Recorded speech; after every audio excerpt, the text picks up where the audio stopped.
भाग 6। हमारा अवचेतन मन कैसे काम करता है, इसकी जो जानकारी हमें है उसके आधार पर हम देखेंगे कि मेरे मित्र के साथ क्या हुआ। आदमी चेतन मन अर्थात तर्क प्रधान मन में जो कुछ भी विश्वास करता है, अवचेतन मन उसे स्वीकार कर सकारात्मक काम करता है। मेरा मित्र जब उस तांत्रिक से मिलने गया तो खुश था, स्वस्थ और मजबूत था। तांत्रिक ने बहुत नकारात्मक सुझाव दिया जिसे उसने स्वीकार कर लिया। वो भय से आतंकित हो गया और बार बार यही सोचता रहा कि अमावस्या के बाद वो मर जाएगा। उसने सबको बताना शुरू कर दिया और अपने अंत का इंतजाम भी कर लिया। यह प्रक्रिया उसके दिमाग की ही उपज थी, उसकी अपनी धारणा थी। वो अपने आप मृत्यु को ले आया या स्वयं अपने शरीर का अंत कर दिया, और इसका जिम्मेदार खुद उसका डर था। वो अपनी आशा के अनुकूल मृत्यु का इंतजार कर रहा था। वो तांत्रिक जिसने मृत्यु की भविष्यवाणी की थी, वो ढोंगी था। उसके पास कुछ लाल व पीले पत्थरों को छोड़कर तांत्रिक शक्ति नाम की कोई चीज नहीं थी। उसके सुझावों में रचना करने या संहार करने की कोई शक्ति नहीं थी। यदि मेरा मित्र अपने मन के नियम जानता होता तो वो पूर्ण रूप से तांत्रिक के नकारात्मक सुझाव को रद्द कर देता।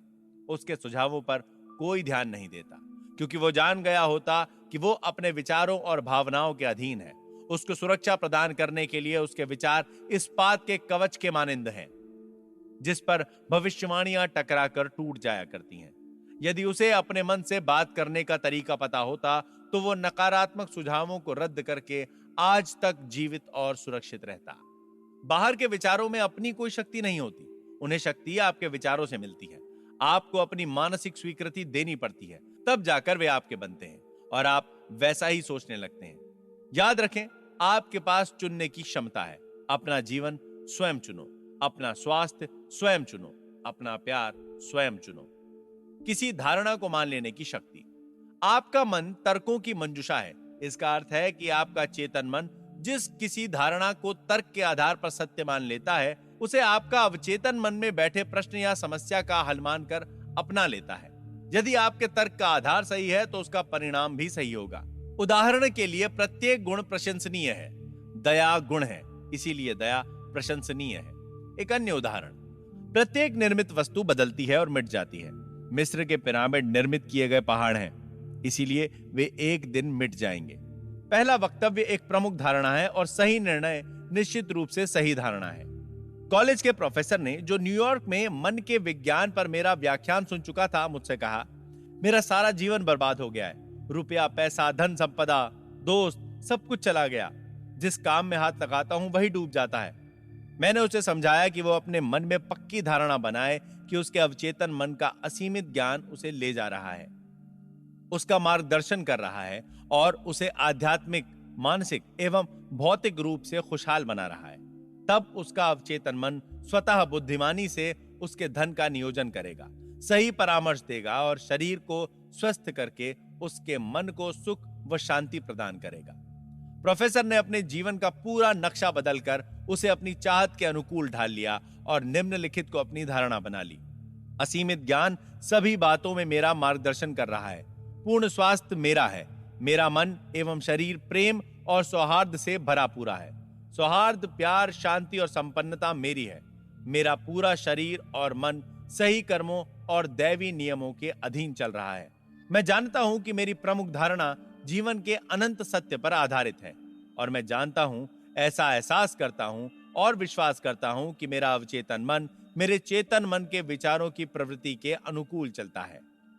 उसने मुझे लिखा, मैंने उपर्युक्त वक्तव्य को दिन में कई बार शांतिपूर्वक, बड़े प्यार से, धीरे धीरे ये सोचकर दोहराया कि वो मेरे अवचेतन मन की गहराई में उतर रहा है और उसका परिणाम अब आएगा। आपने मुझे जो समय दिया, मैं उसके लिए आपका अत्यंत आभारी हूं और ये कहना चाहता हूं कि मेरे जीवन में परिवर्तन होने लगा है। वास्तव में ये कारगर है। अवचेतन मन विवादों पर तर्क नहीं करता। आपका अवचेतन मन पूर्णतः बुद्धिमान है और सभी प्रश्नों का उत्तर जानता है। वो आपसे विवाद नहीं करता या आपसे उलटकर कुछ नहीं पूछता। वो ये नहीं कहता, आपको उसका प्रभाव मुझ पर नहीं डालना चाहिए। उदाहरण के लिए, जब आप कहते हैं, मैं ये नहीं कर सकता, या मेरी अब उम्र हो गई है, अथवा मैं ये जिम्मेदारी नहीं निभा सकता, या मेरा जन्म ही अभावों में हुआ, मैं सही राजनीतिज्ञ को नहीं जानता, तब आप अपने नकारात्मक विचारों को अपने अवचेतन मन में प्रेषित कर रहे हैं और स्वभावतः वो उसके अनुकूल काम करने लगता है। इस प्रकार आप अपना ही नुकसान कर रहे हैं। जब आप अपने अवचेतन मन में इस प्रकार की बाधाएं ला रहे हैं और अवचेतन मन को घेर कर रख रहे हैं, आप अपनी भलाई में बाधा पहुंचा रहे हैं और बदले में अपने जीवन में अभाव बंदिशों को ला रहे हैं। अवचेतन मन में विवेक और बुद्धि के अवसरों को रोक रहे हैं। तो आप दरअसल में ये कह रहे हैं कि आपका अवचेतन मन आपकी समस्याओं का हल नहीं कर सकता। इससे मानसिक और भावनात्मक रुकावट पैदा होगी, जिसकी वजह से बीमारी या मानसिक चिड़चिड़ापन पैदा होगा। अपनी इच्छाओं को प्रभावशाली बनाने और अपनी निराशा दूर करने के लिए दिन में कई बार जोर से ये वक्तव्य दोहराएं। असीमित ज्ञान जिसने मुझे ये इच्छा दी है, वो मुझे मार्गदर्शन देगा और मुझे अपनी इच्छा को पूरा करने की योजना की ओर ले जाएगा। मुझे मालूम है कि मेरे अवचेतन मन का गहन विवेक अब जाग गया है और जो कुछ मैं अंदर महसूस कर रहा हूं, अब वो होने जा रहा है। मेरे अंदर और बाहर का ज्ञान बराबरी के संतुलन में पहुंच गया है। अगर आप कहते हैं कि बाहर आने का कोई रास्ता नहीं है, मैं भटक गया हूं, इस भटकाव से छुटकारा नहीं है, मैं बंदिश में हूं और अड़चन में फंस गया हूं, तो आपको कोई उत्तर नहीं मिलेगा अथवा आपके अवचेतन मन से कोई प्रतिक्रिया नहीं आएगी। यदि आप चाहते हो कि आपका अवचेतन मन आपके लिए काम करे, तो आपको सही मांग करनी होगी और उसका सहयोग प्राप्त करना होगा। वो हमेशा आपके लिए ही काम करता है।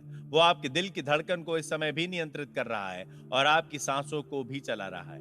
वो आपकी उंगली के कट जाने पर उसे ठीक करता है और उसकी प्रवृत्ति जीवन भर आपकी रक्षा करने और आपको बनाए रखने की है। आपके अवचेतन का मन उसका अपना है, किंतु वो आपके विचारों और कल्पनाओं के प्रकार को स्वीकार करता है। जब आप समस्या का समाधान ढूंढते हैं, तब आपका अवचेतन मन सजग हो जाता है, किंतु वो आशा करता है कि आप अपने चेतन मन में एक निर्णय पर पहुंचे और सही एवं न्यायोचित फैसला करें। आपको ये जान लेना है कि अपनी समस्या का उत्तर आपके अवचेतन मन में मौजूद है। लेकिन यदि आप कहते हैं, मैं नहीं समझता कि समस्या का कोई समाधान है, मैं नहीं सोच पा रहा हूं, मैं भ्रमित हो गया हूं, मुझे कोई हल क्यों नहीं सूझ रहा, तो आप अपनी प्रार्थना को प्रभावहीन बना रहे हैं। ठीक वैसे ही जैसे एक सिपाही खड़ा सोच रहा हो, आपको कोई रास्ता नहीं दिखाई देगा।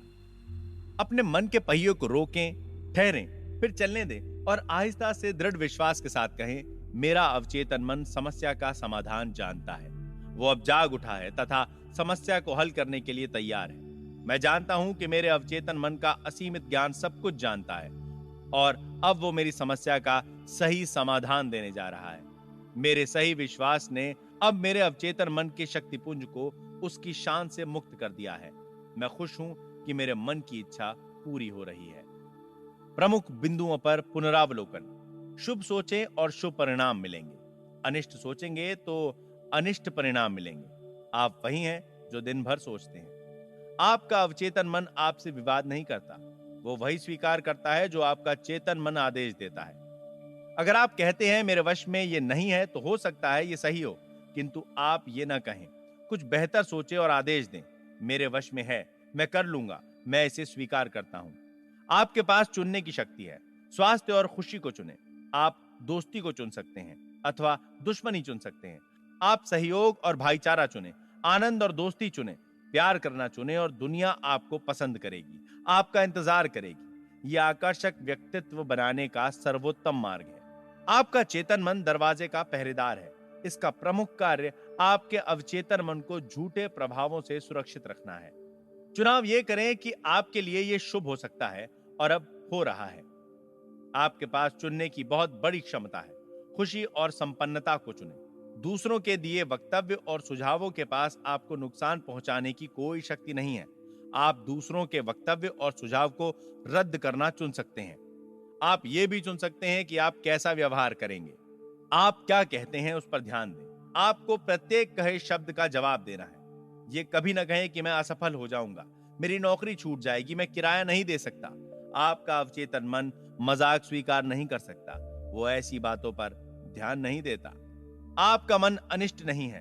प्रकृति की कोई शक्ति अनिष्ट नहीं है। यह आपके ऊपर है कि आप प्रकृति की शक्तियों को कैसे प्रयोग करते हैं। कभी ना कहें मैं नहीं कर सकता।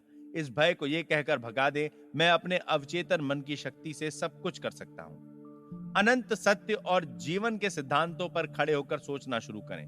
भय, अज्ञान और अंधविश्वास पर खड़े होकर न सोचें। अपने लिए दूसरों को न सोचने दें। अपने विचार चुनें और अपने निर्णय करें। आप अपनी आत्मा के कप्तान और अपनी किस्मत के मालिक हैं। याद रखें, आपके पास चुनने की क्षमता है। अपना जीवन चुनें, अपना प्यार चुनें, अपना स्वास्थ्य चुनें, सुख और खुशियां चुनें। आपका अवचेतन मन जो भी सत्य मान लेता है और उसे सच होने का विश्वास कर लेता है, उसे आपका अवचेतन मन स्वीकार कर अंगीकार कर लेता है। सुनहरे भविष्य में, दैवी मार्गदर्शन में, सही कर्म और सुखमय जीवन में विश्वास करना शुरू करें। भाग 7।